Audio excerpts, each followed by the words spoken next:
It's almost Christmas, the day for which we have been waiting and longing, praying and preparing throughout all of Advent is at last practically here. So I want to share with you a verse that's so familiar from the second chapter of Luke. You could probably quote this by heart, about a group of people who were there to welcome the newborn baby when at last he arrived. So the shepherds hurried off and found Mary and Joseph and the baby lying in a manger. And they worshiped him, glorifying and praising God for all they had heard and seen. The word Christmas is a joining of two words that came from the phrase, the Mass of the Christ. It simply indicates that Christmas is a time when we welcome him and worship him. The Mass of the Christ. Welcome and worship, much as we see reflected in the action of the shepherds on that first Christmas long ago. Welcoming the baby basically means making room for him in our busy daily lives. Taking the time, amid the race and the rush of everything else going on in our world, taking the time to see him, to pause and linger with him, to kneel before him, and to say, you do in fact have a place in my life. In other words, taking the time to love him, as the shepherds did. Now, how do we do that? How exactly do we love this newborn Jesus? Well, the grown-up Jesus said that there is one specific way in which he knows that we love him. Remember his words? Inasmuch as you have loved the least of these, my sisters and brothers, you have done so likewise unto me.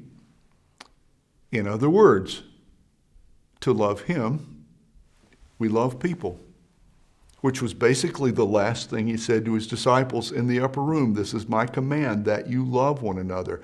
When we love people, it expresses our love for Christ. And especially, he told us, when we love people who feel unloved, unnoticed, who feel left out, left behind, unable to do for themselves what needs to be done. The least of these whom he called my sisters and brothers. When we reach out to help people, to comfort people, to assist people, to care for people, to be there with people, to listen to people, to provide for people when they can't do it for themselves, in that moment, we are loving him. He said that much.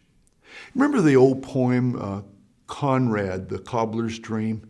It's about a shoemaker who had a dream one night that Jesus would visit him the next day, and the dream was so vivid that he thought it's true. It was a prophecy. It was a prediction. Jesus is going to come. So he got up early, and he built a fire so that Jesus would be warm. And he went to work and fixed these lovely new leather boots so that Jesus would have something to wear in the snow. And he fixed this big meal so that Jesus would have something to eat. He wanted him to feel welcome in his home. And then he waited. After a while, there was a knock on the door. He opened the door and hoped to see Christ, but instead there was this beggar who was standing there, and the snow was all around, and he was barefoot. And he said, I know you're a shoemaker, and I'm so cold, and I have no money, but my feet are freezing. Do you have anything? And Conrad looked and saw the new boots, and he said, but I made those for Jesus, and yet this man will freeze. So he took the boots and he gave them to the man, and the man thanked him and left. And Conrad thought, still, I have the warm fire, I have the food, it'll be fine. Later in the day, still waiting, there came another knock on the door, and he said, Jesus is here. But when he opened it, he found a woman who was tired, worn, and weak. And she said, do you have some bread, just a crust of bread? I haven't had anything to eat for days. And he brought her in and said, here, I have food. I prepared this meal thinking I prepared it for Jesus, but you're about to starve. And she ate the food and left renewed and restored and refreshed. And he waited thinking, well, the boots are gone and the food is gone, but there's still the fire that will warm him. Toward evening, there was another knock, and Conrad opened it, prepared to welcome Jesus, but it was a little boy crying. The little child said, I'm lost. So where do you live? He said, I don't know, I'm lost. Can you take me home? Can you help me find Mommy and Daddy? And he said, what's the name of your street? The child told him it was the other side of town. Conrad went out in the snow and led the child home. And when he got back, the fire had burned out. And all day long, either Jesus didn't come or he came while he was out and Conrad missed him. And so Conrad is despondent and he prays, why is it, Lord, that your feet delay? Have you forgotten that this was the day? Then soft in the silence, a voice he heard, lift up your heart, for I kept my word. For I was the beggar with bruised feet. I was the woman you gave to eat. I was that child on a homeless street.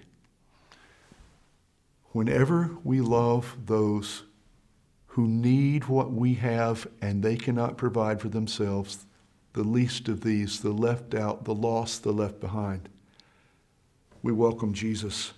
And then there's the second thing, briefly. The Mass of the Christ is to welcome the baby and to worship the baby. And this we do through prayer, meditation, song, journaling, gathering, going to church, and remembering it's not about anything in church except encountering Him.